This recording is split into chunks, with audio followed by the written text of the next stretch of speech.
Kaufman for 61. Wow. I'm Smylie Kaufman, and this is The Smylie Show.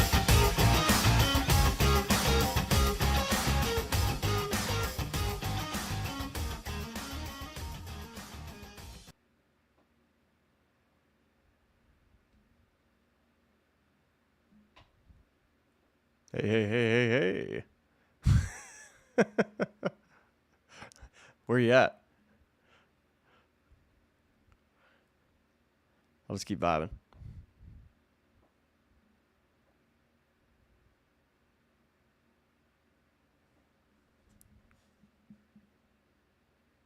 Smylie, There you are. I'm really sorry. I think That was a tough dismount there. That was a tough. Everything felt good. I'm just gonna a full disclosure. We do a production meeting every time we have the show. I wasn't hardwired, and we're very internet speed sensitive right now. So we definitely are. We're very self-conscious about our internet speeds and our streaming speeds and things of that nature. And, Yes, indeed. So I thought what I did correctly was plug in the hard wire and cut the Wi-Fi, and everything was looking good backstage. And then guess what? It wasn't, because I pulled the intro down. It was just you vibing out to what is good is minimal house music is so back. It definitely is. We like to. We kind of like to get into that right before the show, so yeah, and we certainly did get into that. But hey, look, here we are. Welcome back to the Smylie Show, another Happy live to be here. edition. He's Smylie Kaufman, of course. I'm Charlie Hulme. And hold on, whoa, where are we going? everybody, please in the chat, wish Charlie Hulme a very happy birthday. Man. It is Charlie Hulme's birthday. There's one guy in the chat right now, so hopefully this guy can wish you happy birthday to make you feel good. Joe does not care at all about my birthday. He would like to know whether or not Jill Damon's going to backdoor top 125 and keep his tour card. Which, Joe, you're asking the right questions. Happy birthday, dude. Thanks, buddy. I appreciate it. I feel like it's I'm decidedly old at this point in time.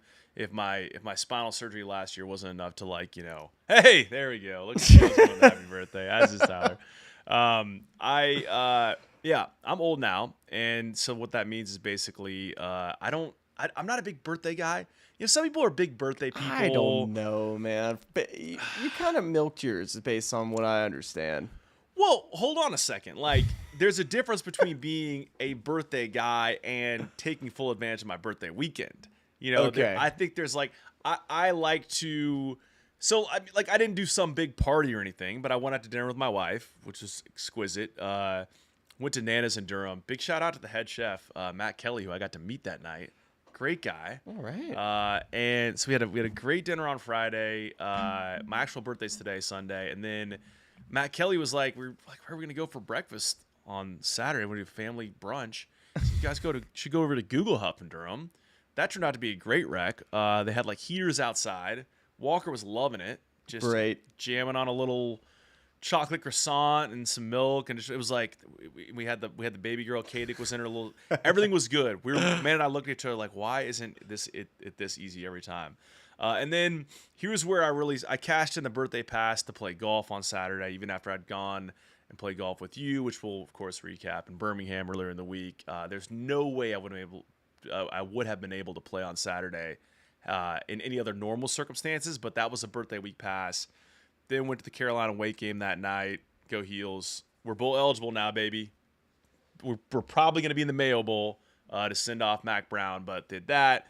And then a little, family brunch on Sunday as well. So it was we did a lot for my birthday, but none of it was like, hey, come to my big birthday party, and that's not kind of my vibe, I guess. Yeah, understandable. But yeah, I got to see you got to see the studio. You got to see the crib coming down here and playing some golf. Play Vestavia, myself, you, my dad, and AV. Then had Jason and Kellen come into town and play Shoal Creek, the one-day member guest, which we got a top 6, which gets you back into next year. It was top 5 until we realized we finished 6th, but yeah, it was. we had a good time. It should have been a top 5, but because here's the bone I have to pick with is that it was clearly stated all week long the golf shop at Shoal Creek, very specific. You know, they run a tight chip there, which I love. Use the Golf Genius app. And there was a group out there who didn't use Golf Genius scoring, and all their scores get input, and all of a sudden we get kicked out of the top 5. So that was, I think there should have been like top 6 doesn't have the same ring to it, does it? They should have been assessed a 2-shot penalty for failure to use Golf Genius app, and then we would have had a top 5. But no, you were. I was thrilled to see Birmingham, Alabama for the first time. You and Francie were incredible to host me. Loved being there. And yeah, as you mentioned, here I'm going to give you a headline for each course. I loved Vestavia and I loved Shoal Creek. Both were amazing. Vestavia is like, if you're a grass nerd, that Zoysia, it's so nice playing on good Zoysia. Just getting a nice little crispy lie where the ball's sitting up, like living AstroTurf. They did such a good job with, you know, when did they do that restoration? Was that last year? It was like 16 or 17, so it was like 8 years ago. Yeah. So, I mean, the course is phenomenal, but I was just dreaming of that Zoysia. And then Shoal, I mean, obviously amazing course, hosted multiple major championships, but Conecuh Turn Dog with the homemade Shoal Creek honey mustard. It's the one. It's the Turn Dog. I'm never ever. We've talked about that, right? You know, like we've talked about what makes, you know, something significant at a turn house or a country club that stands out. And you're a Conecuh guy, so now, which you weren't a Conecuh guy in the beginning of September, you know what a Conecuh was, and here you are now with a grocery cart full of Conecuh happy dads and just trying to get the homemade honey mustard from Shoal now. That was so obviously, I don't know, for people who did not, this was, I don't know how many months ago, but we were talking about, I think this was pre-college football season, we were talking about best tailgate snacks, and you were explaining something that Francie makes that uses this Conecuh. I was like, what is Conecuh? He's like, dude, it's the sausage, it's Alabama sausage, it's amazing. So since then, I've been obsessed with it, been trying to find it. They don't carry it for the most part in North Carolina. It gets sold out immediately. So another shout out to your wife, Francie, who ran out to the store before I left, like late Thursday night, bought me 2 packages of Conecuh, froze them overnight to me so they wouldn't spoil on the plane, and I took those home because it's you know, to die for. And then I go to our Harris Teeter that night to like stock up on drinks to play golf the next day. I was like, oh, look what they have now. Conecuh sausage. Let me grab a few more packages to throw in the freezer. But that stuff is, I mean, that Turn Dog, I'm in a rut of bad golf right now, which I hate, but that Turn Dog was like just a mood lifter. Yeah, it was mainly just kind of like your iron game. Everything was just squirting out to the right. So I was wondering kind of what was going on there. I never really paid attention to give you like one swing tip along the way, just because I was enjoying your antics, because you were one angry puppy dog out there just trying to find his way. We have a video that's never going to see the light of day that summed up the entire round that features me and Kellen. But it was that like I can just look back on that video forever. And, yeah, that's about my entire week. But I don't even know how to assess my game. It's just a lot of just the same. It's the exact same thing. It's like it's just an adventure, and I think. For me, the way you played 17 summed up the Smylie Kaufman experience, where you like had a 2-way miss going off the tee. This one was like a pull to the woods left. You go up there with like a 4-iron for like a 215, 20-yard shot. Jason and Kellen are looking up there anxiously. I'm like just walking on the fairway. I'm like, yeah, it's going to be on the green. Like, no big deal. And just hit a little smooth draw off the pine straw, or hook it around a tree, just lands softly, nestles in there, have an eagle putt. Like, yeah, that's how Smylie plays golf. I don't know why anyone's surprised about that. So that was, you were playing great. I mean, you scraped your way to a good score, which is, I mean, again, that's what you do. It didn't feel that scrapey, to be honest. It was wasn't that far off, to be honest. I feel like I'm not playing necessarily good. I'm not playing bad right now. I'm just kind of playing just kind of average. It's kind of like where my game is, I feel like, right now.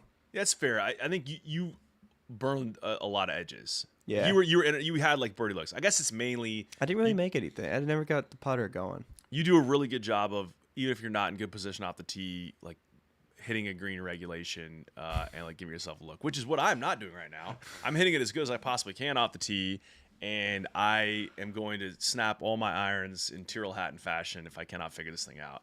I tried something because I'm humping the golf ball. You're definitely humping it. Somebody bonked me because I'm humping the golf ball. I tried like lifting my right toe off the ground and putting a ton of weight in my heel so that I can not so I'm unable to come forward into the golf ball. So I'm just staying back and giving my hands room to kind of get inside. It was something I was kind of playing around with on Saturday. I played terrible Saturday as well, but I hit just a piss rocket off the hosel on 2T, just straight OB right with a 4-iron or a 5-iron, whatever it was. And I was like, okay, all right, we got to do something different. And the next one I hit good, and I was like, all right, we're just going to stick with this field for the rest of the round. So Okay. I don't know. We'll figure it out at some point. Anyway. There's a lot definitely to get to in all this, and I feel like recapping all of this, I know we've got some golf to cover, and we might as well get into that because I got some stuff on the back end to cover with LSU and a movie I saw last night that I got some takes on, but I don't want to. I want the people that came here to listen to some golf. Let's get into it. Yeah, I mean that was golf light. That was just a lot of golf intro there. We got to talk about the Paul Tyson fight at the end of the show, and we have to decide what Brian Kelly's job status is. But and Joe's in the chat talking about. I mean, Bermuda was wild in terms of wins, and we got Wesley Bryan fires a 61. And is now, I believe, in spot 125 to retain his tour card next year, which is a wild, wild thing, especially as you and I continue to, dip our toe in the proverbial pool of YouTube golf content. Watching a guy that does that full time and also playing this well in PGA Tour events is amazing. So we got to talk about that. But I think it's probably the most appropriate place to start because it was the strongest field of the week and was the one that came on first. Is talking about the DP World Tour Championship, which Rory won. Rory was first heading into this event despite only playing 11 events that qualified, for the DP World Tour Race to Dubai prior to teeing it up this weekend for the DP World Tour Championship. He wins by 2 shots. I believe he finished at 15 under. Rasmus Højgaard finished at 13. And Rasmus locked up his tour card, his PGA Tour card next year by virtue of finishing top 10 in those DP World Tour standings. But Rory, I thought it was the thing that struck me first. I'd love to get your thoughts on. We talked last week about Rory reshaping his swing and just the subtle kind of differences and the things he's trying to do to clean it up there. But for me, just listening to his interview coming off the green on 18, and I was surprised to kind of hear him choked up and talking about just the year he's had that's been a pretty turbulent one both on and off the course. So how did that land for you? I mean, was that surprising at all to see that kind of release of emotion, or did that make sense? I think he's kind of set the table a little bit about where he sees his legacy in the game of golf. He kind of said it in an interview or a press conference right before one of these events that he's recently played, saying that he wants to be the best European player of all time. And so, who's the one guy that you think of first? You think it's Seve Ballesteros. And to be in the same company of him winning his 6th Race to Dubai, now you're, hey, we can match up in regards to titles won. This year, though, it's just about, you talked about his ups and downs this year. It's been a whole lot of Rory being in the news, whether it's, something that he said or just how he's played on the golf course, the U.S. Open, winning, being close to winning, dominating, all of these certain things that happened this year. It's been a year which it's hard to probably, even from Rory's standpoint, probably hard to put into words of what this year was. But this was the finish that you're looking for if you're in the Rory McIlroy camp, right?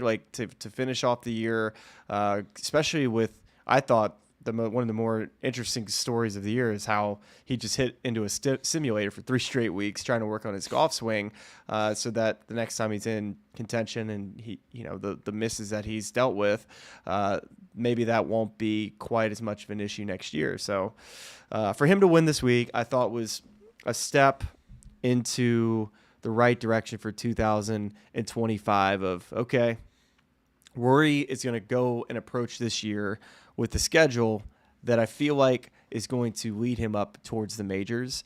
Not play as much, probably be picking his choosing a little bit with his schedule. But that's his third win of the year. Like, he won at the beginning of the year in Dubai. He also, dominated at Wells Fargo. We already just talked about the U.S. Open briefly, and now DP World Tour Championship winner. Don't forget Zurich singing "Don't Stop Believing" with Shane Lowry. We can't leave that one I out. guess. Sorry, the individual trophy, I should say. Yeah, no, I think it's of the things you discussed there, because I do want to get to just any swing observations you had this week of just what he's doing differently. But I think to stick on the mental front and the schedule piece particularly, because we talked about that last week, and and the knock-on effects of what he's saying of, I might skip a playoff event, what that means for the PGA Tour. But particular to Rory, it seems to me that the past few years he's tried to do very intentional things with his schedule. Like he 2 years ago, before the Masters, missed cut, and then he subsequently skipped the signature event. That it was the year where they could only skip one. He'd skip Century, and he'd been a vocal supporter of that program. And so it was. I remember in that lead up, it was right. he was tinkering with the putter. He went to a blade. He was going away from the mallet he traditionally used. He was doing a lot of scouting trips to Augusta National, and he'd very carefully constructed a program that he felt like that was going to give him the best chance at winning his first green jacket. That obviously did not work. Then this last year, it was another reconfiguring of his schedule and inserting some of these lower profile events, or maybe just the full field events that are non-signature, that was meant to kind of have a different level of preparation for these major championships. That worked, obviously did not work for the Masters, but didn't work in a lot of different ways, even though he was in contention a couple times, particularly the U.S. Open with Bryson DeChambeau, and that those two missed putts down the stretch that cost him. So do you think, from a mentality standpoint, I mean, he's made a very clear intent there in terms of what he's going to do with this schedule, but are you worried there's going to be another element of just overthinking this? I wonder what, how do we get Rory in the correct mindset to come into this year and win majors in a way that, or are we at a point with Rory where the pressure is completely unavoidable? No matter what he does, it's going to come under scrutiny. I think there's just a general awareness from Rory, where he's at, as far as what his age is, how many years he has left to be able to play at the level that he knows can be the best in the world, as far as just his overall speed, what he's able to do on a golf course and dominating the strokes gained off the tee category, which is something that he has, been every year the best in the world off of the tee. So, as he continues to get older and older and older, like, injuries happen. He's been pretty good about not getting injured, but he's been playing a lot of golf, and especially this year, right? Like, how many guys have played more golf than Rory McIlroy this year that didn't have their job on the line? I think. Yeah.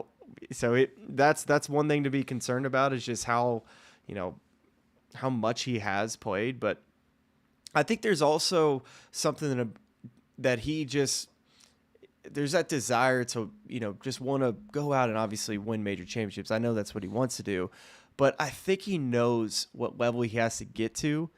And the players that we're talking about at the top, right, like Scotty Scheffler and Xander Schauffele, younger guys, prime of their career, and have figured it out. And I think he knows, like, hey, I got to elevate my game to go beat these guys, and continue to be able to outstrike them, because that's what those two guys are able to do. They're able to put you to bed with some incredible ball striking. And Rory McIlroy can do it off the tee. His iron game this year was iffy at times. We saw him struggle with his wedges like we have in the last couple of years. But you could see that's what he's been working on. You saw, I believe it was, can't remember who exactly did the in-depth swing video analysis, but I thought it was really interesting. I'm gonna say his last name wrong. Luke Curtin. Yeah, he's got a great. Cardenine. I like listening to his voice every time. Like, if he's talking about something, Englishman. I can't put it away. Like, I love it. It's great. Yeah, I saw a great video of him shooting a basketball in. Is Bryson was or is a Como guy? Who's Bryson see for his instructor? It was, I think it's Dana Dahlquist. Is that right? Maybe he bounced around. It was in a facility that looks similar to Chris Como's with or maybe it was just there's a hoop behind. Yeah. It might have been Bryce's practice facility, and it was Luke trying to shoot a jumper in very Englishman fashion. It was highly entertaining. But yeah, he did that breakdown of Rory's swing, and so it sounds like, I mean, you said last week subtle changes. I believe it was on today on Sunday. He stuck a wedge on like 16, I think it was, that really was. I think it was 16 or 17. Yeah, but it looked like it wasn't. It was a right pin, and it looked like, I don't know how well he hit it. I think it was one of those, he wasn't aiming there. He pushed it at the hole and missed, one of those that just ends up going short right. And luckily, he got the extra couple yards out of it, and it was a tap in.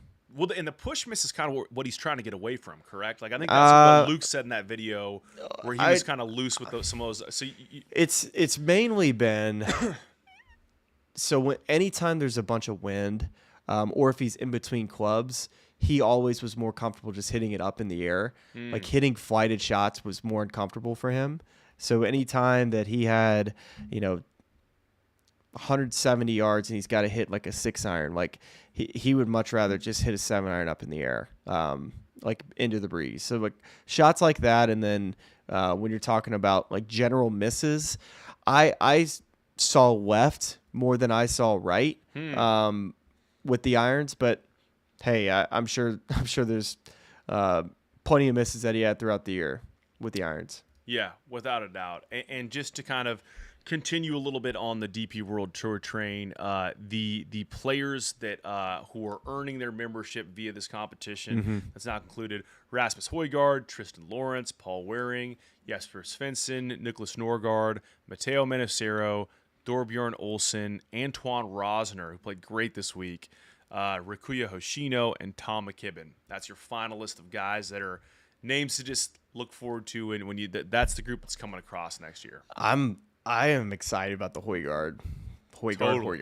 Just, I really think that this Rasmus and Nikolai having two twins like this, that could be, like he won the Irish Open, Rasmus did, and then finished second at the DP World Tour Championship.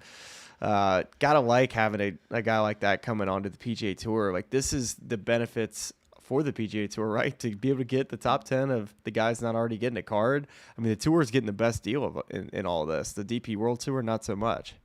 Yeah, well, that's correct. I mean, I think that's, and it's a discussion we've had at length on a number of different occasions, but it's looking at... it really works out when you get guys like this coming on. It does. And now, is 10 too many? That's debatable. Right. I mean, I think this is a layered discussion because it connects some of the stuff we talked about last week, where the shrinking of the PGA Tour, all these categories of the ways to earn your card shrink, except for the DP World Tour category. And there is a theory, or at least one, that the DP World Tour's head guy, why am I forgetting his last name now, but the current head of the DP World Tour was saying that he could see a world in which a lot of young talent, maybe even Americans, could see this as a more viable pathway going through the Challenge Tour, going to the DP World Tour, to getting their card on tour, maybe than what players had assessed that opportunity before. So I think that's an interesting one. Is like, if you're getting exciting young talent playing more often on the DP World Tour, maybe that's a net win for that tour.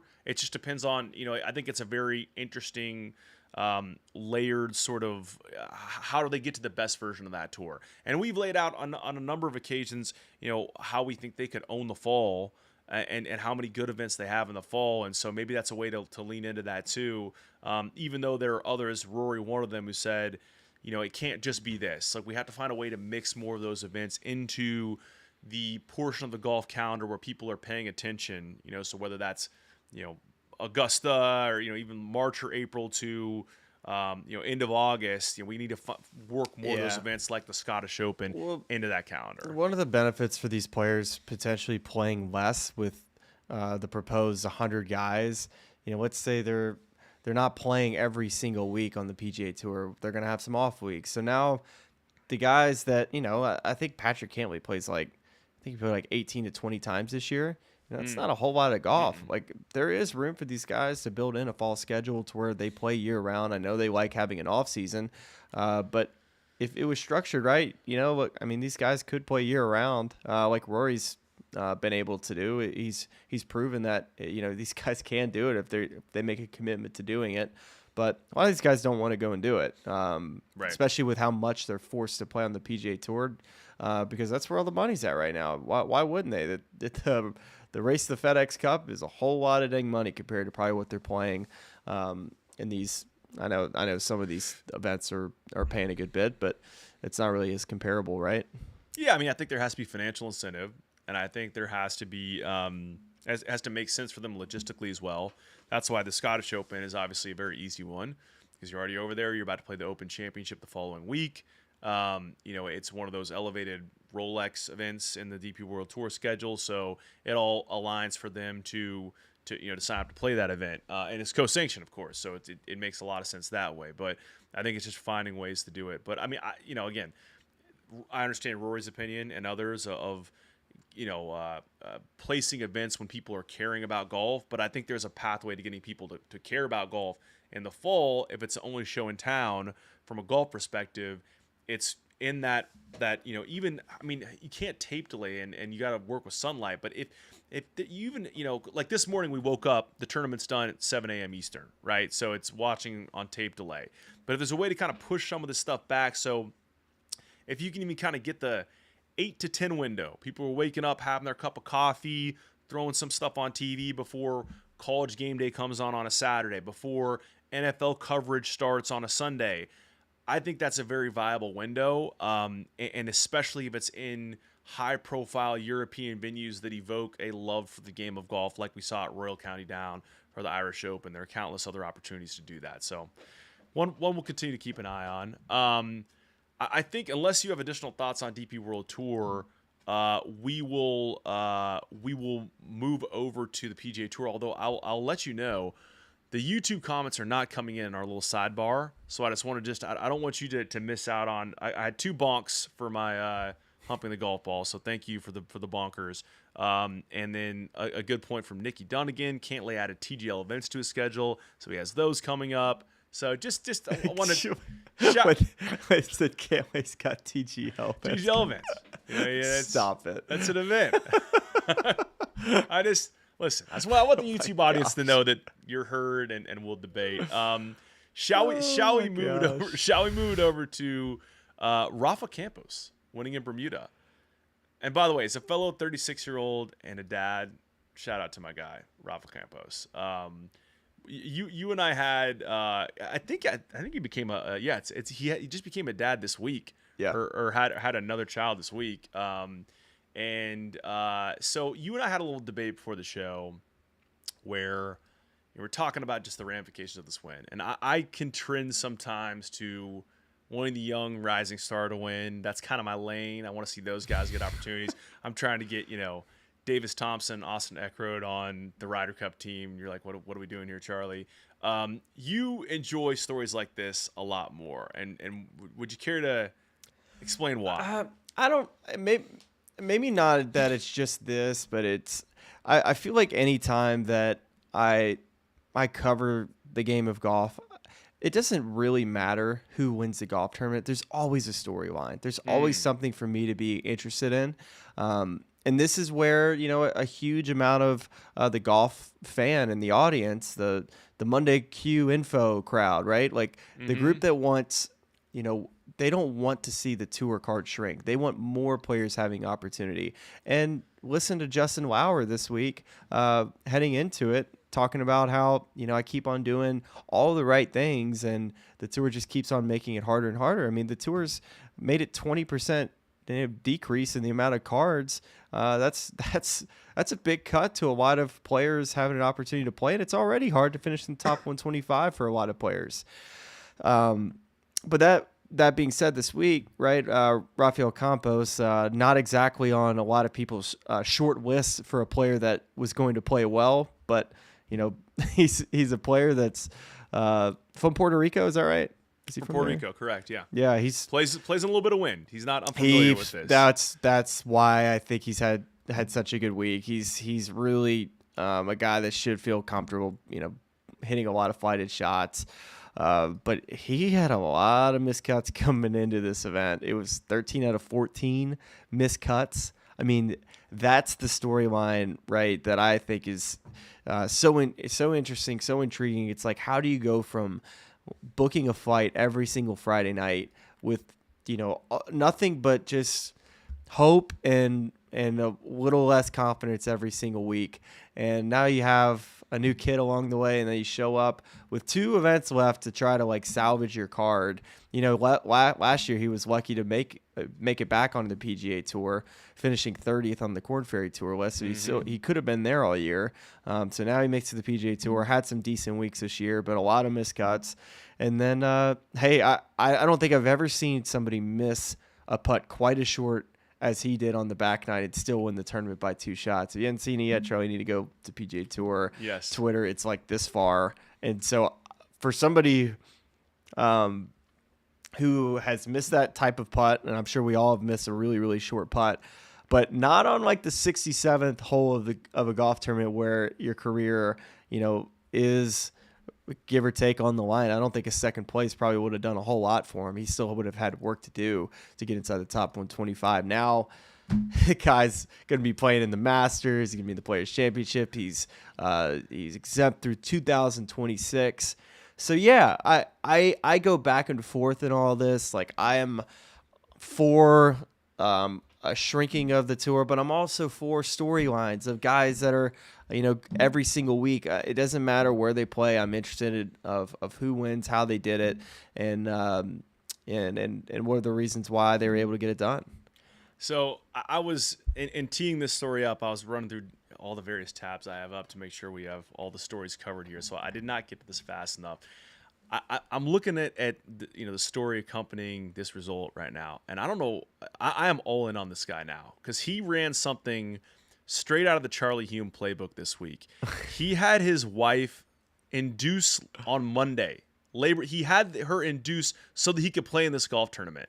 I mean, if that's not the, hey, Amanda, can you make sure that you have the baby at the same time so I can play in the entire playoffs for men's league? Like, I want to play the semis and the finals. I don't want to miss this tournament. I mean, this is my guy. And yeah, to your point, 147 coming in on the FedEx Cup fall standings this week. Missed 13 of his last 14 cuts, and with the win is now 80th. So huge week for him. And Rafa, congrats to you, man. I love a guy who's like, hey, I got you there, Charlie. Yeah. It's really good stuff. Took me a second to get Charlie over the hump there. I think sometimes we've gotten in our way a little bit sometimes in this, and that we should appreciate, you know, wins like this for guys that are, you know, struggling so much in the game of golf, because we know personally how hard the dang game is, right? Like, we just finished playing this week, and so when you see a guy that does it for a living, he shows up and says, these 14 clubs are gonna be what provides for my family. Dude, gotta give the guy props. So, and let's get back to Joe's question earlier as well. I think the next part of this whole discussion is just talking about, you know, with one event left in the fall, right, the RSM Classic, you know, looking at who's in and around that 125 line and who's going to hold a tour card next year. So, Joe's asking about Wesley Bryan. You know, we talked a little about, you know, the wins were crazy this week. Wesley was 61. So crazy, dude. Bermuda, that golf course, it's like a very resorty golf course, and it's not very hard. But when that wind gets whipping, there's some holes out there that give you some pause for sure. And so, do you want to talk a little bit about Wesley's currently 125 on the way to earning his tour card? You know, with another solid result this week at the RSM. So, what are your thoughts? I mean, just, you were talking a little bit before the show about, you know, just what his approach has to be, just practice versus prioritizing this thing that's become his biggest golf brand. Right. You know, just the outsized audience that he has relative to another guy that'd be 125 on the PGA Tour FedEx Cup, you know, on the FedEx Cup points list, because, you know, he's a guy who has this huge audience online. Is a guy who both could earn his tour card, but just several months ago played in the Creator Classic at Eastlake. I mean, how interesting is this story? It is kind of crazy when you phrase wild, it that way, right? I think it's so cool that Wesley's, you know, he's built such a big audience, him and George, and I know he collaborates with a bunch of other golf creators as well. But, you know, I think the way that I've seen him phrase it, and I hate to put words in guys' mouths, but, you know, he's you know, hasn't really called himself quite as much of a professional golfer. You know, I'm a YouTube creator, and so what does that mean? And the way I dissect it is, okay, he's not putting in the hours that he used to put in as far as practice goes. But he is traveling, so he's traveling a lot to play on all these different golf courses. I'm sure there's a lot to do from the ins and outs of putting things out on YouTube. I'm sure they got a big team that they have, and so that it's a whole nother business. So when he shows up to PGA Tour events, I imagine all the golf and practice that he has done has been just in when he's played. So I think it's so interesting because how many players have you seen struggle? Like Wesley's a player that has struggled, get worse by practicing. For me, I was one of those guys. I was worse the more I practiced when I was playing poorly. Now, it seems like that everybody always tries to tell guys that are playing bad to go play more, but that's the last thing you want to do because all you're seeing, it's like, I need more reps. Like I need to be it's like a guy who's in a slump, who's a shooter, right? Like you just got to go tell him, put in the reps, go keep shooting 3-pointers. But, for a golfer, it's like, man, if I go and just waste a whole day and go and play bad every single day, it's like, man, I'm not getting any better. I need to go hit a bunch of golf balls and like go figure out what I need to do. So when I go play, I can go play golf. But for Wesley, it seems like he's found this like happy medium place of being able to go and just play golf. And then when he shows up to a PGA Tour event, like that be enough of like those reps, for him being, enough to where he has the confidence to go and, get himself in contention, shoot 61 and 40-mile-an-hour winds on Saturday. It's certainly, I find the story interesting on a number of different levels.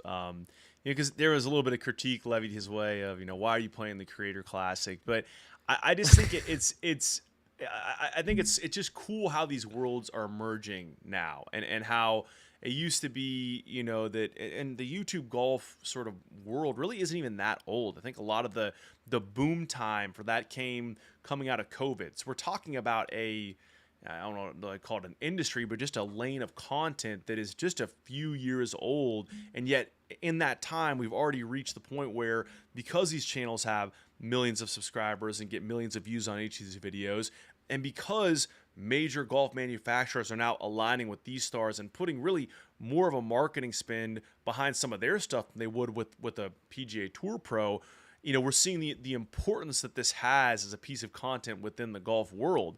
And it doesn't seem like it's stopping anytime soon. I mean, shoot, you and I have talked about just prioritization of content on our YouTube channel and the types of things we want to do, and just looking at the performance of like our recent videos at Tobacco Road relative to topical stuff. It's like, it starts to get you thinking about what people want to consume as it relates to golf. So I say all that to say, it's wild then seeing that guy who, again, his first calling in life right now, for the most part, is playing YouTube golf, also going out and shooting 61 at a tour venue and being within a shot of the lead, and then finishing. He's a PGA Tour win.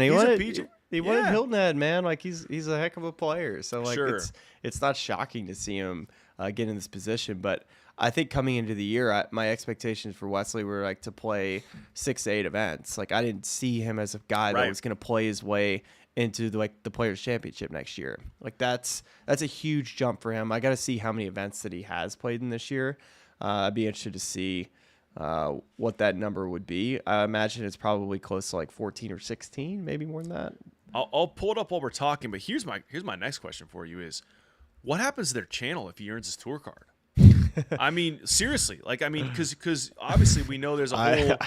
I don't know. But there's a whole there, and I'm looking at it right now. So he's made 1, 2, 3, 4, 5, 6, 7, 8, 9, 10, 11, 12, 13, 14, 15, 16, 17 starts on tour this year. So for me, it's I think that's a shoot. If I'm George, I'm asking that question. Like, buddy, I mean, he'll be fine. They're not gonna. Yeah, we're not worried about it. Like, I'm sure not worried about it, but I just think it's an interesting wrinkle. I think the whole thing is interesting of just the way these two worlds kind of collide. And listen, and, Bryson DeChambeau's been able to do it. I think Wesley will be able to do it. Bryson DeChambeau plays on a different tour than Wesley Bryan. That's a little more lenient with their media rights. I don't know. not a topic we have to go in depth on. Just one that I find curious. So maybe I don't know, maybe some other commenters as well. But what else? So let's look at the rest of those FedEx Cup standings and just look at some guys in and around it. Joel Damon now inside top 125. He's at 124. That's interesting right there. Yeah. I'm just gonna cut you. Like I'm the analyst section week for the RSM, and sometimes going into this top 125, you just hope for to have players that are right near that cutoff that the fans are really interested to see how they do. And I think you'll see a lot of people tune in to see how Joel Damon and Wesley Bryan do. Making the cut feels like it's a must for them this coming week. Missing that cut, you're basically most likely to fall out with so many players. I guess it depends on the guys play right behind them, Sure. but you don't want to go and miss a cut next week. Well, and then the two names I think that are interesting on the other side of that line are Daniel Berger at 127. Sure is. And Matt Wallace at 133. And I believe we talked last week that Matt Wallace was 125 entering the week, and he obviously did not play this week, so he could go play in the DP World Tour Championship. So kind of to the point you're making. Was Matt close to making it in that top 10 for the DP World Tour? I think he might have even been further inside, because I think he played pretty solid this week. So I can go. I'll pull it up as we're talking, but effectively, I think he was further inside than some of those guys that earned their tour card, but because he holds a PGA Tour card currently, he's not eligible to regain the card through that top 10 ranking. So he was in this kind of weird middle ground. I assume he's going to play RSM this week, but it just goes to show like he didn't play this week, and so he drops 8 spots. And so that's the danger that a risk that a guy like Wesley Bryan or Joel Damon runs, and missing the cut is like that's kind of what you're looking at if you don't make a cut this week at the RSM. Yeah, I'm sitting here just looking at the top 125 and those guys up and around it. Sam Ryder just made a big jump into 122. Zach Blair. How about this? You got Zach Blair, Joel Damon, and Wesley Bryan. You got like a course architect. Yes. Joel Damon, who is like Mr. Personality, media star, and Wesley Bryan, YouTube guy. It's like it's such an interesting, first 3 guys in right now. Completely. And just to tie a bow on the Matt Wallace thing, he was further up those rankings than Antoine Rosner, Rikuya Hoshino, and Todd McKibben. And he was also higher than Shane Lowry as well on that Race to Dubai rankings. Lowry, of course, already has his card, is going to keep his card, but those other 3 are guys that are earning their cards. But what if Matt Wallace doesn't get a top 125? He's cooked, I think. Even though he finished like in the top 10 of the DP World Tour? Yeah, because it's the way they're awarding the cards are for not cards. already like they're not, they don't award top 10 cards to players who already currently hold a tour card. So that's he's caught in this weird middle ground where he wants to go play in a strong field like the one they had for the DP World Tour Championship and compete in that. Okay. But he's losing, so he's got to have a great week this week at the RSM, because I think what happens then is I'd assume you'd have to go back and assume DP World Tour membership. Yeah. And that's actually another question that I had for you that I think is worth unpacking. Is this last year we talked a lot about Robert McIntyre prior to his breakthrough and getting a couple wins, of just feeling really homesick, and then he had his dad on his bag in Canada, and just the just the adjustment that a guy has to make, and it and it seems like it's not something you'd ever turn down. If you can go from the DP World Tour to a PGA Tour, which is the best tour in the world and has the largest purses, why would you turn that down? But I wonder if there's a world in which Matt Wallace is like, hey, I wouldn't hate going back to a place that's closer to home and playing that, and maybe that's part of the calculus of the events he's choosing to play right now. Yeah, we'll see. I mean, I'm not too certain, but it's hard to go from playing the Race to Dubai, that final, right, and then going to the RSM where you had to go play 2 golf courses. So that's makes travel and trying to get ready to go try to get top 125 on the PGA Tour. So yeah, we'll see how we do. It'll be an interesting week at RSM. I'm excited to go be on the call for this week. But the one thing that we definitely need to get into, Charlie, before the end of this, and I feel like all the golf nuts are going to be into this, is Golf Magazine's U.S. Top 100 list. I don't know if it actually has come out yet, or if this is like the list that the UK golf guy just always seems to get. No, it's out. It's posted on golf.com as of November 12th. Okay. Yeah, let's just hard turn it right there to this top 100 rankings before we, of course, delve into your LSU football. So I counted how many I've played. Okay, so we're both looking at the list. So do you want to go?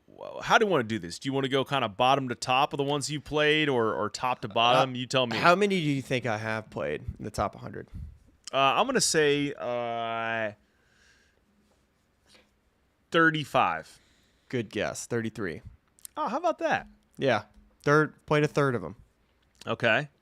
I've not looked at I've not gone through yet. Yeah. Let's see. I played. We're not gonna live produce that. You don't want to. Yeah, so while you count, I'll do a little bit of talk and I'll notables as I sit here and take a peek at some of the ones, the new golf courses that have made it in. The biggest one that has stole the headlines is the Lido.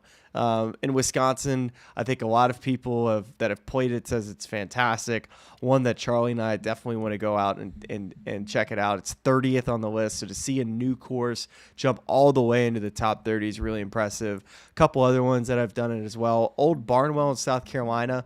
I've heard really, really great stuff about this golf course, and I think too that's interesting is that golf in that kind of belt over there with Old Barnwell, then you got Ohoopee.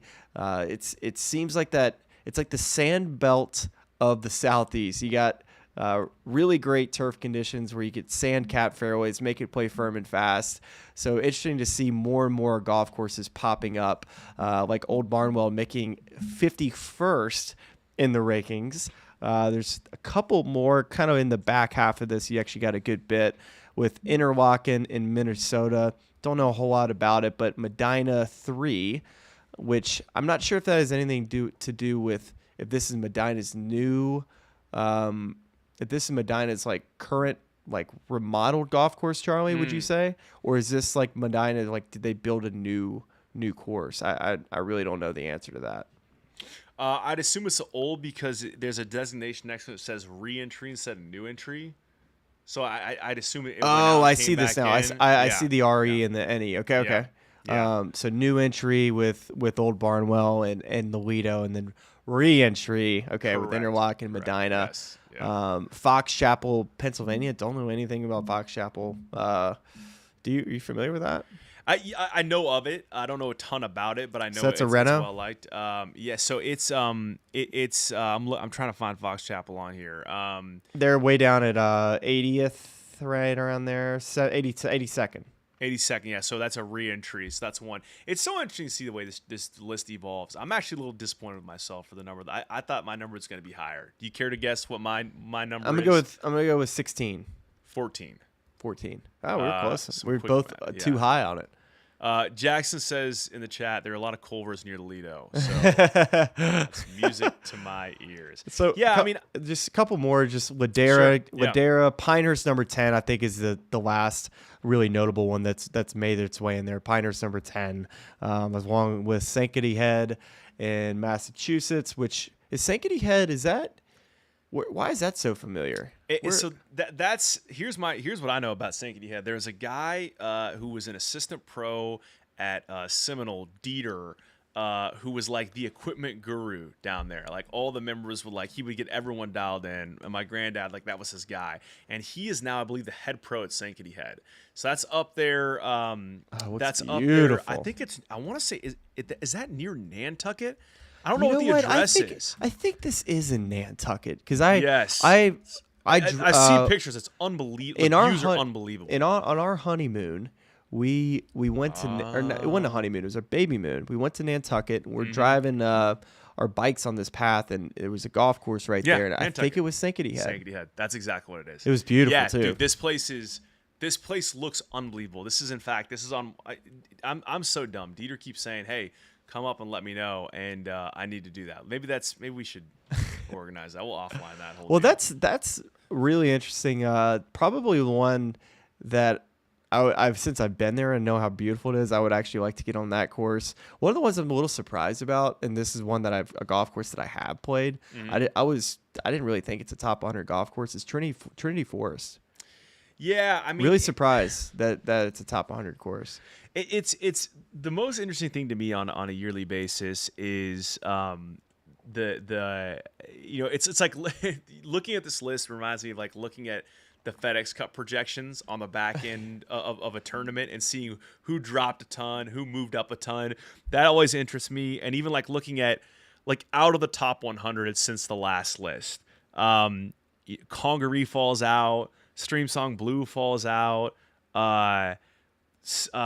Palmetto falls out. Like I mean, to each their own. I'd rather play Palmetto than probably half the courses on this list. I'd say Stream Song Blue I thought was a phenomenal design. I thought it was every bit as good as Stream Song Red. Although Stream Song Red's right there at 97. I don't think Stream Song Blue is the top 100. I agree with that. I mean, but I've heard amazing things about Kingsley, but that's 99. I think it's it's people get excited about new stuff. I totally understand that. I've not played number 10 yet, even though it's close to home. I've not played Old Barnwell yet. I've heard amazing things about all those. I mean, you and I know how much we love the Lido, but I feel like what happens is those kind of make their way in. Well, there's a lot of excitement around them, and then the rankings start to kind of normalize as the years pass. And so I'll be curious to see where those are a couple years from now. So two of the biggest moves up were Hollywood in New Jersey. It moved up 14 spots, and the second one was Caprock Ranch in Nebraska. So I'm gonna do a little Googling. Caprock is. I saw Gary Williams do a good video on Caprock. I think it's look, there's Sandhills is up there at 7. And they just built another place out. I mean, Gray Bull is another one that's in the Dormy network that's out there in that same sort of territory. It's the same type of terrain as like I think Prairie Dunes is on here. I'm trying to see where exactly it landed. This doesn't look like Prairie Dunes to me. Well, I think that part of the country, Caprock looks different for sure. Is that a Gil Hance off the top of your head? Do you know? I don't know. I'm trying to. I get them mixed up. Some of these places, literally, I'm seeing for the first time. Caprock Ranch. Who designed Caprock Ranch? Gil Hance and Jim Wagner. So there you go. I think that. I mean, I came away from Sandhills. We talked about it on the show. Like, it's just amazing. That terrain is so perfect for golf without having to do a ton of land movement. Right. And so it does not shock me that a course like that in Nebraska, while the terrain is different than what you see at Sandhills, it's so easy, I think, if you're an architect to go out there and look at that blank canvas and be like, I can make a sick golf course out here. And, totally. And so I'd love to check out Caprock as well, just knowing how much I love Sandhills because it's just such a great canvas for good golf courses. Well, and then I'm checking out Hollywood Golf Club.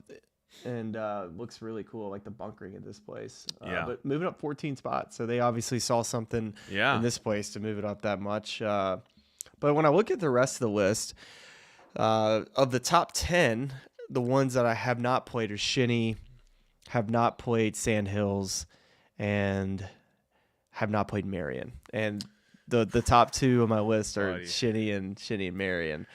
Sandhills definitely want to get out there, but I've had those other 2 on the list much longer.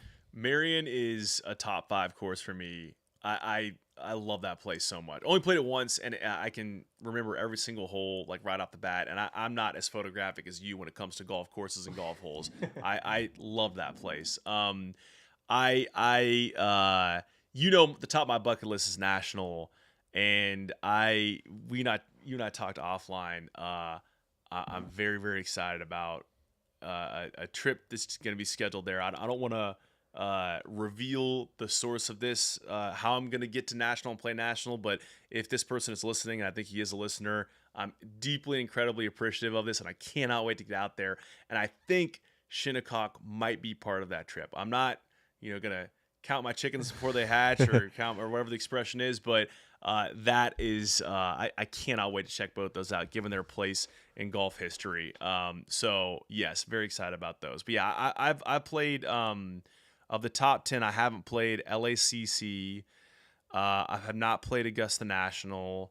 I've not played Oakmont, and I've not played National or Shinnecock. So the rest of those, okay, got them checked off, SK. Yeah, heck yeah. And So, and on that same, I guess the other side of that would be some of the biggest droppers of the more notable type of golf courses in the top 25. The biggest dropper was, I thought I just saw that it looks to be Of the top 25? Yeah, Crystal Downs in Michigan dropped 3 spots, but everything stayed for the most part in that top 25. Just like a little bit of shuffling. Seminole actually moving up 4 spots is the biggest jump. But when you get in that 34 to 66 in that second column, that's where you start to see some courses really move down the list. Inverness moved down 8 spots. You also see down there Muirfield Village down 8 spots. I thought that was interesting to see those 2 golf courses. Jack Nicklaus continue to try to figure out how to get Muirfield right again, because I think it's kind of gotten worse and worse as they keep adjusting and tweaking things to it. There's some really poor holes out there, but there's some fantastic holes. It just isn't quite right. But Inverness is interesting because it was so popular, right? When we were watching the Solheim Cup for it a couple years ago. Mm-hmm. So I'm surprised to see that move down the list a little bit, because I think that was one that was celebrated a little bit when that renovation got finished. Yeah, I mean, moving down the list, kind of in past 20, because we all know the big ones, the ones that are perennial kind of top 25 courses, but Cal Club is one I'm highly intrigued about. We saw a guy with that Cal Club hat. The guy was wearing the Cal Club hat. It just Shoal. That looks like one of the best hats. Like it was. So just to describe this hat, this guy it was like a tan rope hat with like a navy rope, and it was so simple. It was just script Cal Club, just like cursive script Cal Club, I bet they finished in the top 5. That team. Yeah, they might have been the Golf Genius offender. They finished in the top. Yeah, because they, when you wear a Cal Club hat, like you're just kind of chilling, like you're not filling out the Golf Genius app. Yeah, no, there was a lot going on in that group. Probably not a lot of live scoring. Cal Club is of great interest to me. One of the guys on my Sandhills trip was a member at Garden City and just raved about the place. So that's one I want to check out. Obviously, we talked about the Lido. We got to do like a video of the Lido. We need to get in touch with the Sand Valley kind of crew over there and see if we can't get out there, play the sandbox barefoot with some tunes going, just do a whole little thing out there. But I'm dying to check out. What is Old Town? Old Town is awesome. That's a favorite of mine. I'm glad to see it bounce up. It's moved 6 up. It's in the top 32. I don't even know where is it. Old Town is a Perry Maxwell course in Winston-Salem, North Carolina. It's close to you. It's Wake Forest home course. I played it once. I played it right around the same time they hosted. It super private? Yeah, it's a very elite club in North Carolina, but obviously it's a lot of like that sort of Piedmont triad, like a lot of the power players in that sort of region. Greensboro, a lot of members there. Wow. I shouldn't comment too heavily on the membership without like knowing the full makeup of it, but it just seemed like it was a lot of like not a very national membership. It didn't seem like to me, which I think is cool if it's a lot of North Carolinians that really are invested in the club. Yeah, it's where Wake plays their matches. I played it right around the same time. Southern Hills hosts the PGA Championship, and it was so cool seeing the similarities between the Perry Maxwell designs. And I thought it was super cool. How far away is this from your house? I want to say like hour 30, maybe less. Oh, okay. I didn't realize you were that far away. Well, you got to go to Winston, which I think is. I thought that was like only 45 minutes from you. Is it further? Greensboro's closer, I think. I'm so bad on directions, but yeah, I mean, it's not a far trip. It really isn't. I mean, it was an easy sort of get up there, play around like mid-morning, get back in time for dinner, no problems. This place has definitely Perry Maxwell vibes. Like it just looks like Southern Hills. Like you can tell just the way that the way he just looks like he uses the land so perfectly, which is the way these bunkers are shaped. Oh gosh, it looks so good. And I want to say I never checked up on the back end of this, but I think they went from Bent to Bermuda very recently, because I played it. That's the jump. Cool, because I played it, again around the PGA, which was like May-ish, so it was kind of like on the back end of like the Bent. They were starting to worry about it being hot as heck in Winston-Salem in the summer and couldn't cut it super short. So it's like I think any course in North Carolina to keep it at a competitive championship level quality these days, Mm-hmm. unless you have $1 zillion and you want to put like the water cooler thing under like Colonial has, you got to go to Bermuda. So I actually want to kind of check it out on the back end to see what type of Bermuda they put in and how it kind of plays now. Have you played San Francisco Golf Club? I've not. My cousin's a member there. I'm dying to get out there too. Yeah, that's another one. I'm like, what's another golf course? I'm like, haven't played yet. Have you played Peachtree? Yeah, Peachtree is so good. Peachtree's like that second hole is one of my favorite holes. It's like take Augusta National and put it in like a time capsule in the 1950s, and it just doesn't leave. And it's it's like the old awning, like with like the kind of white and green stripes on it. The locker room with the metal lockers and like the felt board where like the members' names and their handicaps are letter by letter placed in there with their handicap next to their last name. Like I love everything about that place so much. Just a classic, man. Yeah, that's that second hole, that second shot out there actually reminds me a lot of Augusta National. Just the way that shot sets up on that par 5, it's so cool. They were both Augusta National and Peachtree were both former tree nurseries, so the rolling land is very similar. That place is really special. Here's what's interesting. Sure. We talk about like the PGA Tour all the time in this. It's like, man, wouldn't you just love to see the PGA Tour play like more top golf courses? And I'm sitting here kind of looking at the list of like how many courses the PGA Tour actually goes to. And I know that there's like, it's a pipe dream for a lot of these places, like to host a place. A lot of them, I don't have the infrastructure or the want to host anything big year in, year out. Like Quail Hollow is one of the few really good clubs, but I don't think Quail is even in the top 100 from what I've seen. But I see TBC Sawgrass on the list. You have obviously Riviera. That's like one of the few elite clubs at like Pebble Beach. But Riviera being a private golf course with Pebble Beach being open to the public. There's just not many top 100 golf courses that they play. Harbor Town being one other that I see out here on the list. You'll take a stop here and there at some of these places during the playoffs, but other than that, not really. Yeah, see, I think where my head goes because I totally agree with you. It's like, how do we get tour events at compelling venues that people have, it's more stimulating than what we see, and understanding why a lot of these venue selections are either governed by like their TPC properties, the tour owns it, it's been built as a stadium course, it's all set up for that.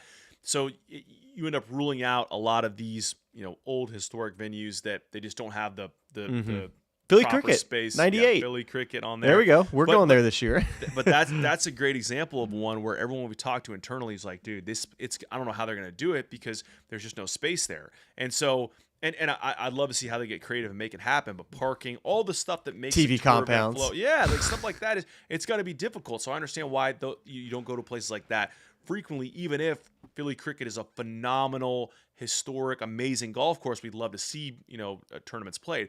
Where I think this model could go long term, and we talked about this after the Black Desert, is like, let's go to some of these resort places that you can go look at a top 100 list and find a bunch of them.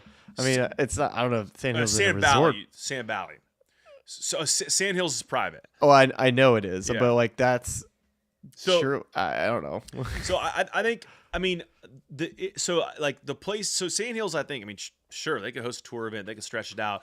That one's so remote, like you're like, we flew into Denver and drove 4 hours through the middle of nowhere to get to Sand Hills. I'd love to see an event there, but I think, even Sand Valley, I think we flew into Chicago and drove a number of hours. You can fly into Milwaukee. I think it's like getting people there. Bandon Dunes, same sort of thing. It's like, They will have the space because they were built in more of a modern context. They have back tees that play appropriate lengths. But how do you get people there? But like, shoot, can you imagine a tour event at the Lido?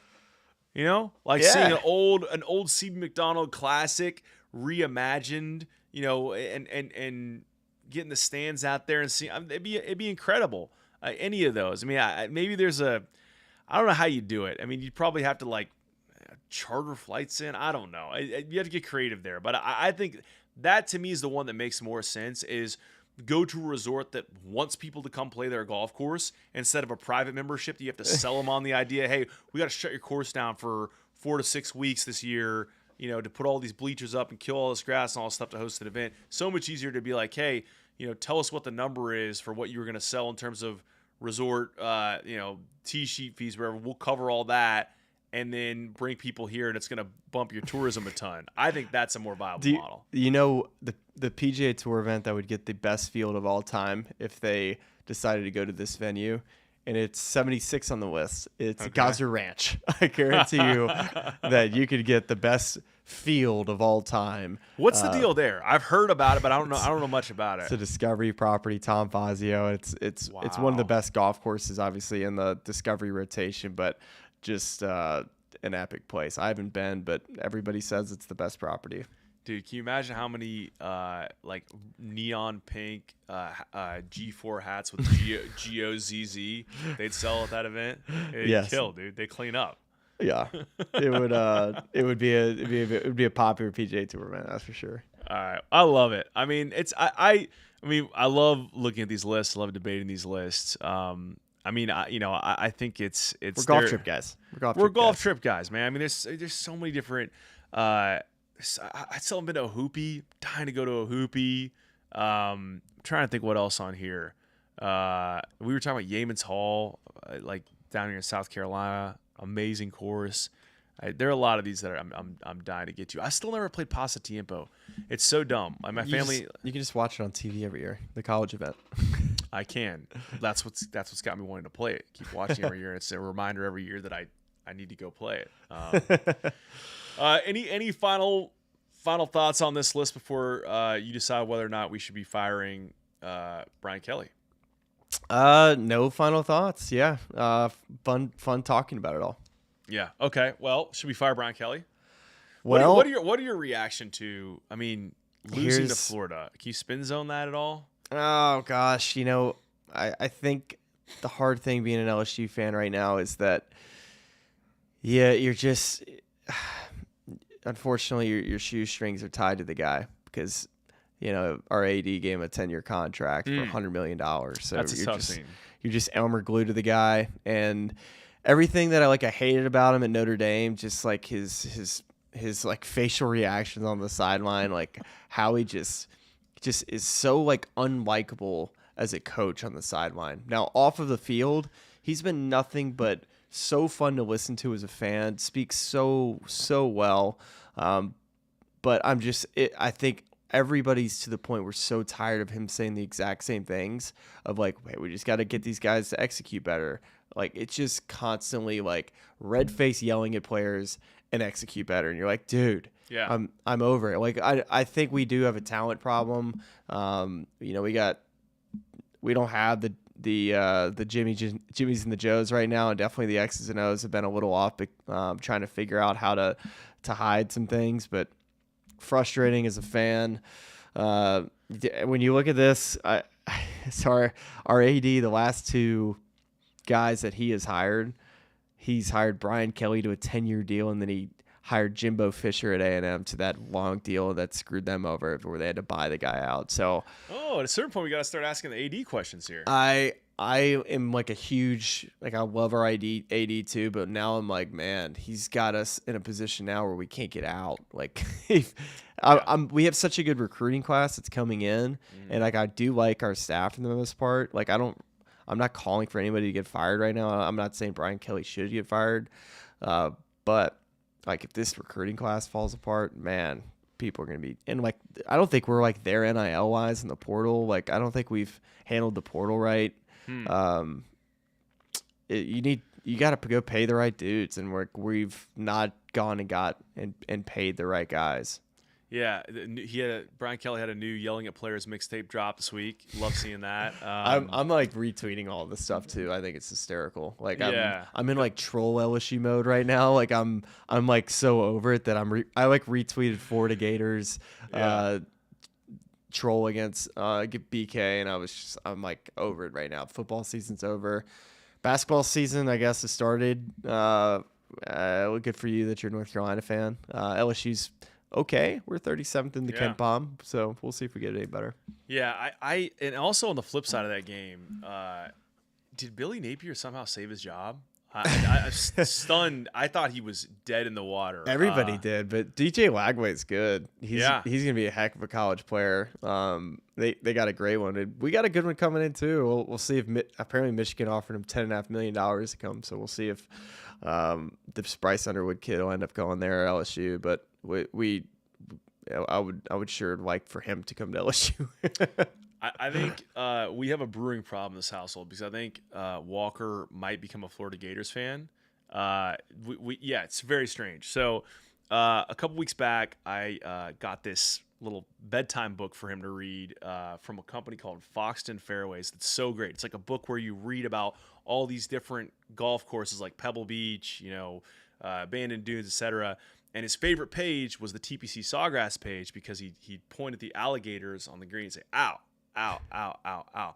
So now every time we put a Florida game on, he goes up and points to the logo and says, ow, ow, ow. Okay. Or he sees the midfield logo, ow. So we call him the Florida Alligators in this household. Okay. And he says, ow, I'm blue. And he's just like, that's his favorite team to see It could play be on worse TV. teams, I guess. Could be like Akron. Like you just love watching Maction on Wednesday nights, and he turns into a Zips guy because he likes the Lightning. Note to self: never show Walker an Akron game. That is a level of no offense to any Akron people out there. Speaking of things I wish I never watched, Mike Tyson and Jake Paul. Yeah, we were talking about this before. The assless chaps were great. I think the Serrano Taylor fight on the front end was they probably had more punches in one round than Mike Tyson threw the entire fight. They beat the hell out of each other, Holy man. smokes. And they got the wrong girl that won. I feel like I thought Serrano won too. I think it's just because I was cheering for the flap on her, like right above her eyebrow that was cut open. I'm like, this thing is. They keep zooming in on it too, and it was tough to watch. How in the heck? Look, I'm not a big fighting guy, UFC guy, any of that. I don't understand if you headbutt someone, whether or not it's intentional, and it opens up a giant gash on their eye. That should. And she eventually Taylor did get punished for a second, accidental headbutt. But if you do that one time, I don't know. I've never been headbutted, so it's hard for me to give any insight here. That's perfect. We'll do 2 videos on the YouTube upcoming. I have to kick a 52-yard field goal, and we'll get Smylie headbutted, and then we'll just see how he feels about I just feel like it's if she headbutted her, and now you can start just smacking her right in where the cut is. You should lose points for that, no matter whether it's intentional or unintentional. I don't know. It's ridiculous. I got a bone to pick with that. I think on the Mike Tyson Jake Paul fight. First of all, what a world we live in. That the most fearsome heavyweight of I can't all imagine time. Paying that much money and going to watch that. At late 50s, this is what we're doing for boxing now. He's fighting a YouTuber. I was so hopeful too that it was going to be a good deal. I think the saving grace was that none of us were out $50 for this fight. If you had a Netflix subscription, all you lost was an hour of your time. Dude, how bad was the streaming though? Did it keep screwing up for you guys? Buddy, I think this is yet another No. internet problem. This was all of Twitter. If you were watching this fight, please comment if you had buffering issues with Netflix. I know I was not the only one. Shout out to my buddy Rob Christensen because we were smooth the whole fight. Not a single issue. Really? Well, yeah. You guys consider yourself lucky because I think most people were having to log in, log back out, or watch a minute or two delayed. Weird. Yeah. I don't know. Didn't have that problem. I went to multiple houses, which is why and then I got on Twitter and I was seeing that other people were having the same problem. Who do you want to see Jake Paul fight next? A good fighter. George Foreman. I want to see him Ali? I want to see him get KO'd. So whoever that is. I kind of feel like we're in Conor McGregor territory these days. Do we see? I think that we might see that fight. Conor McGregor, Jake Paul. I would love that. You could But sell. all right, Conor's not as heavy as him. I'm not a UFC. I've watched a little bit of UFC mainly because it was the only sport coming out of COVID, so I got into it then. But if I recall, Conor McGregor was not known for his boxing. It was much more of like how good he was on the ground, right? But and again, I'm trying to remember all this. He fought. Yeah, I have that right. He fought Floyd Mayweather in a boxing only match in 2017. So that's what makes me think Conor's here to get a boxing bag, even if he's a UFC guy. Also, I think he's pretty washed in a UFC sense. I mean, I hope like Conor Wait, McGregor Conor, stands. if he's fighting Floyd, like he ain't gonna go fight a 225-pound dude. Well, that's what I mean, because it said Wikipedia has Conor at 170. That's probably high. So yeah, I mean that's 50 pounds, man. Like where are you gonna make that? I just up? don't know where do you get someone who's gonna knock out Jake Paul if they have to be 225 pounds? I just don't know. Who's the guy? Gosh, he's a UFC dude. Francis something. Ngannou or whatever. Ngannou, is that his dude? That guy. I like that. Or isn't John Jones? Yeah, Francis Ngannou's 257 pounds. So that's fine. That's our guy. Yeah. I want him to fight Jake Paul. Isn't John Jones a heavyweight? Do I have that right? Yeah, dude, that's who we need. Okay. Jake Paul, John Jones. That's the fight I want to see. All right, let's do it. What about Tyson Fury? Didn't his brother? That's the only loss Jake Paul's ever taken. I think it was to his brother Tommy. Oh, okay. I didn't know that they were right? brothers. I think I had that right. I'm not up on my YouTube boxing, but I think I have. I'll check right here. Yeah. I think Tommy Fury won that fight. Sure did. Won a split decision. There you go. Tyson Fury's got the biggest belly ever, man. This guy's epic. Yeah. Yeah. Tyson Fury's 262, so like Jake Paul just has to continue to take steroids and he'll find his way up to 250. Yeah. Maybe we can, Without a doubt. We'll give Tyson Fury the Butterburger diet that the team's on, and we'll get him down. Yeah, I mean this. Yeah, are we trying to have him lose weight or gain weight? He's not losing weight if he's eating Butterburgers. No offense, Culver's. That's my own. I tell you what, that's a bit though. If you can go on a Butterburger Culver's diet and lose 10 pounds like that, it's like a national campaign you could run off of that. Yeah, it's like Super Size Me, but it's like we have to find like a better tagline, something to do with Butterburgers or concrete mixers or. Jackson's in the comments. He'll come up with something good for us. Yeah, well, if you do lose 10 pounds, I think your new nickname, instead of being the Butterburger, we'll start calling you the Stinky Cheese, because that would have to be a tough scene. Yeah, I do not want to go by the Stinky Cheese. I'll accept most of your nicknames. I'm going to reject Stinky Cheese out of hand. Hey, did anybody say anything on the buffering thing? I know I can't see the YouTube comments. Jackson said confirm buffering. Okay, and then Marcus Rainwater said Netflix did a terrible job. So okay, that's all right.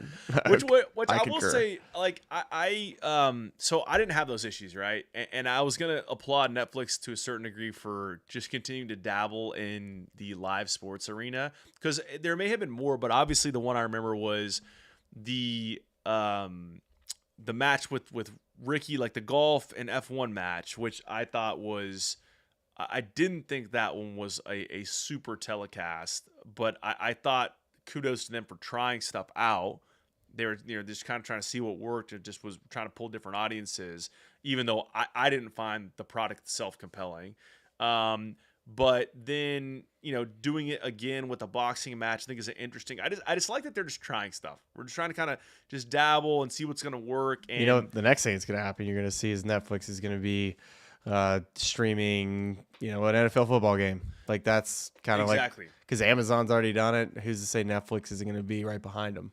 I think if we're really going to kind of get big picture here, like I think we're heading to a world at some point where cable cutting them. Well, I mean, cable's already, but it's like people are consuming like these younger demos.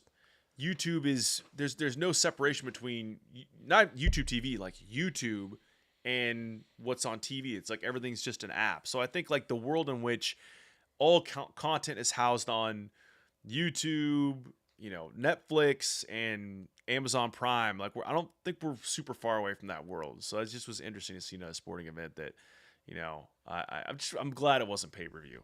I was not going to pay any sum of money for that fight, and confirmed after But you would have it. had to. That's, honestly, like I feel like it's a missed opportunity by them, because I wanted to see Mike Tyson. Yeah.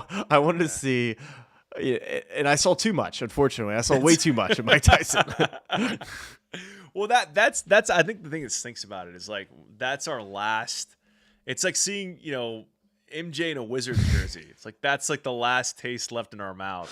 No, we can't get. You don't can't say get out of our taste. head. Oh, I don't know. Well, I mean, you know what I'm saying. Like I that's our know what you're lasting saying. image of the guy going out. You're like, I didn't want to replace any of him. Knocking guys out. It's like he's just hobbling around, just refusing to throw punches for multiple rounds against a YouTuber who won a unanimous decision. Like that's not how I wanted to like end my and you can't roll him out again now. Yeah, You can't have Mike Tyson do another fight. Like we already know what we're getting. I know. Yeah.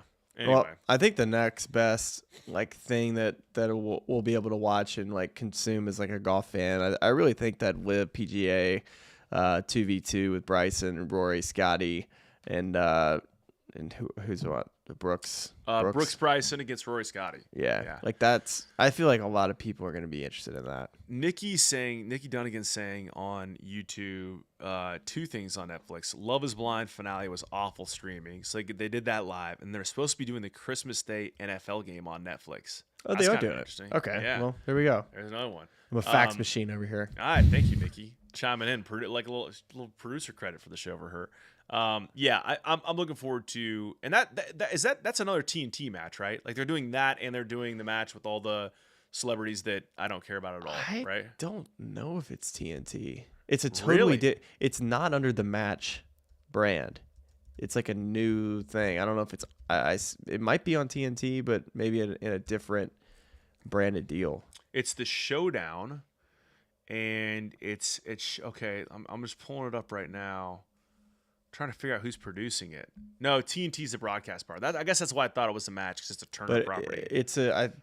it's probably honestly kind of smart though for them to like get away Distance from the branding Yeah, of makes the sense. match. Now like the match, it's like basically a celebrity shootout. The next one they got going.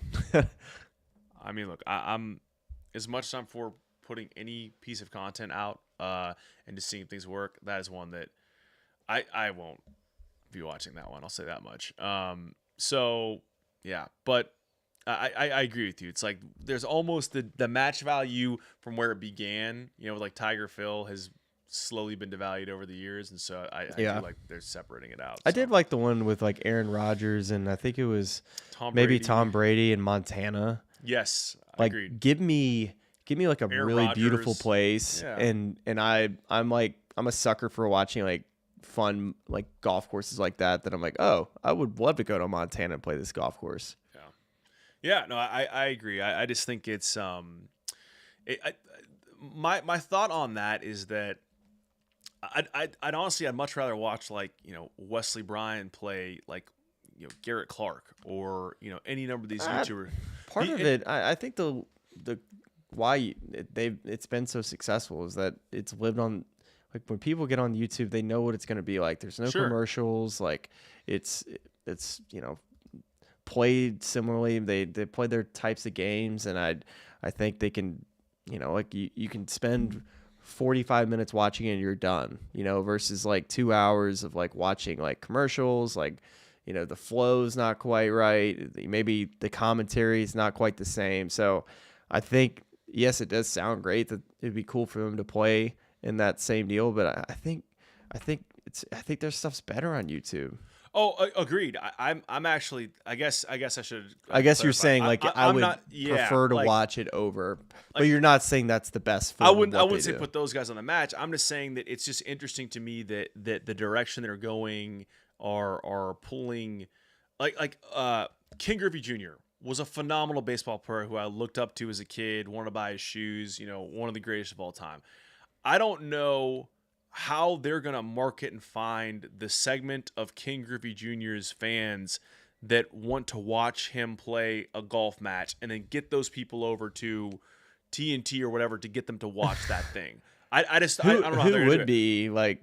Who would be somebody like the I two guess people that come to mind for me, like Roger Federer and Michael Jordan? I would be all in on watching them. And you can market that. I guess my point being this is that there are golf content creators on YouTube that are already set up on a daily basis to, you know, they have millions of subscribers. Like, it's like, this is what I do on a daily basis. And I have these captive audiences that have opted in to this specific and narrow lane that I do. So if you had me play in a match on TNT on a different thing, you know, the Creator Classic was streamed on ESPN, I can create content to go to that specific audience who wants to watch me play golf in this format and say, hey, go watch this, and then deliver the numbers that it did on ESPN, on YouTube. I mean, that PGA Tour, like the video on YouTube's got a couple million views now, the Creator Classic. Like, Oh, it does? Wow. They're set up to deliver that audience because that's what they're expecting. I just don't know how you find someone who, and it's not to pick on King Griffey Jr., but it's like King Griffey Jr. is not out in the world making golf content with a bunch of people who are, you know, wanting to watch him do that. If King Griffey Jr. decided to do that, he'd probably have 500,000 subscribers within the first couple months if he was videoing himself playing golf all the time. But because he doesn't have that, I just don't know. It just feels like there's a disconnect to me between people liking that celebrity and people wanting to watch that celebrity play golf in a televised format and having no idea what that product's going to look or feel like. And that's my general view on it. I get it. So, yeah. We've done an hour and 30 minutes of content, Smylie. It's been a long birthday Yeah, it's weekend. flown by too. It has flown by. For all the y'all that have just gotten in here that weren't here at the beginning, make sure you wish Charlie Hulme a happy birthday in the chat. I don't need any more birthday wishes. I'm less than 2 hours from it not being my birthday, and we'll see you back here next year for the next one. But send over some HBs. Yeah. some HBs. So we went over to Bottega here in Birmingham. So if you've been in Birmingham or you're from here and you've been to Bottega, you've probably had the coconut cake there. So I had them bring that out for Charlie, and boy oh boy, if you have even if you don't like coconut, it's still that good of a cake. It was phenomenal. Everything in Bottega was phenomenal. Particularly. What did you get? Did you get the white pie. scalpini? Oh, you get the white pie. By the way, thank you for leaving that. That was terrific for lunch. I'm so glad you got to enjoy that. It was a nice little exchange for the Kaneka sausage. Kind of weak sauce, by the way. You only ate half. Well, because the next thing I was gonna say is I was loading up on all the delicious apps. And I'm still thinking about that baked feta, man. Yeah. Baked feta was so good. So shout out to Bottega. That was a great way to kick off. Yeah, you were actually the only person who did a real happy birthday themed presentation. Amanda was incredibly self-conscious about this all weekend long. I got my son's month-old frozen cupcakes. That's the closest thing I got to. They put a candle on that tonight. You had happy birthday inscribed in chocolate sauce on the plate they brought the coconut cake out with. So you won that competition. If you were trying to win that competition. No, I'm very happy that I was T1 in that competition. I can't take full first place. I gotta give Amanda at least T1. We can't have her finish second in this race. But yeah, that place is pure. God, food's so good. The orange thing too.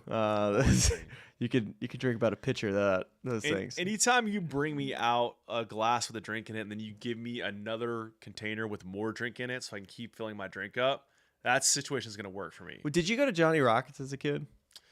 Yeah, actually. So that was the best thing about that place. Besides, the food sucked, but the milkshakes were great because they bring you the milkshake in the glass, and then they would give you the leftover milkshake in what they made it in. So you got like a milkshake and a half. Yeah, that's I do remember that. This is going to be a very, very deep cut for anyone in the Washington Worse than Serrano's from the fight, or probably. I'll say my favorite dive bar on earth is a place called Dan's Cafe in Washington D.C. It's like it's a tiny little 20-yard by 15-yard bar that has the windows are blacked out. It's got a covered pool table. It's got like a wooden picnic bench inside it, and its staple is you get a squirt bottle. Like a generic ketchup or mustard bottle, like the yellow red. Yeah. Mm-hmm. So they fill up a squirt bottle with your liquor of choosing and a little bit of ice in it, and then you get a separate mixer.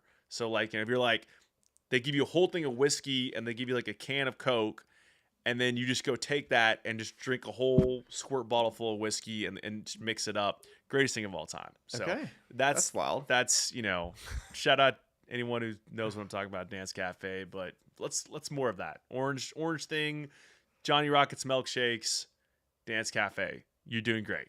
There we go. How about it? I don't think we need any final thoughts. I think that entire last 5 minutes was just a series of final thoughts. But if you want to provide any here, you're welcome to before we head out.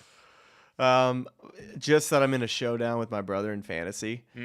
Like showdown. And we're in a 1-point PPR league.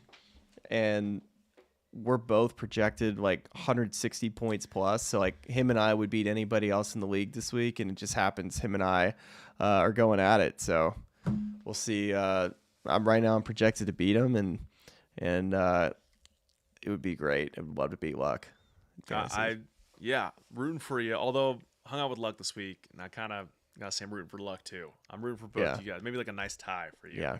But rightfully so. I've told you my fantasy league scandal. You would piss off too many people. Don't even tell anybody. Yeah. Well, there are 11 messages on my phone right now because I started a guy who was ruled out this week, and I'll get to those after the show. I think I got some unhappy customers, but it's one of my favorite things to do, drum up controversy in fantasy football leagues.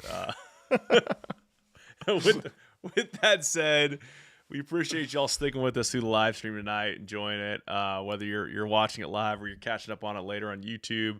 We're working on another Tour Pro to have in the feed this week. Xander Schauffele. If you didn't watch it last week, gotta go check that out. Really fun conversation with him. Yeah. And top 40 player coming at you hot. Top 40 player coming at you hot, and might even look like a top 5 player in the world. So Let's see for yourself. Got that go. Tune in on YouTube to see. We look forward to that one, and then podcast and YouTube feeds later this week. Then a little Thanksgiving break coming up next. So we might run back the TGL episode that maybe our best episode we've ever done. We gotta bump it. We gotta bump it. Stay tuned for that. Thanks for hanging with us, and let's see if the outro works, Smylie. Okay.